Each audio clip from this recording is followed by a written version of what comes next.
အဖိုးကြီးဆိုင်နဲ့ကြောက်စုရိုင်းတို့ရဲ့ပွဲကတော့အတော်လေးကိုကြည်ကောင်းခဲ့ပါတယ်ဒီပွဲမှာကြောက်စုရိုင်းကတော့လူငယ်ပီပီဖွင့်ကစားပြီးအဖိုးကြီးဆိုင်အေကတော့ကောင်တာကစားပါတယ်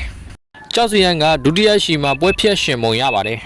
ဒါပေမဲ့အဖိုးကြီးဆိုင်အေကလည်းအတော်လေးကိုမာပါတယ်ကြောက်စုရိုင်းရဲ့လက်တီးချက်တွေနဲ့တထောင်ရိုက်ရှက်တွေကိုကောင်းကောင်းဘလော့လုပ်နိုင်ပြီးကောင်တာလက်တီးတွေပြန်ထိုးပါတယ်ကောင်တာလက်သီးတွေကြောင့်ဒုတိယရှီအစပိုင်းမှာတင်ကြောက်စုရိုင်းအမှတ်စဉ်ရေခံရပါတယ်ဒုတိယရှီအလယ်ပိုင်းလောက်ကနေတတိယရှီပြည်တဲ့ဒီအဖိုးကြီးဆမ်အေကပဲပွဲကိုလိုချင်သလိုခေါ်ဆော့သွားပါတယ်ဒီနေရာမှာပြောစရာရှိတာကအဖိုးကြီးဆမ်အေရဲ့စိတ်နေစိတ်ထားပဲဖြစ်ပါတယ်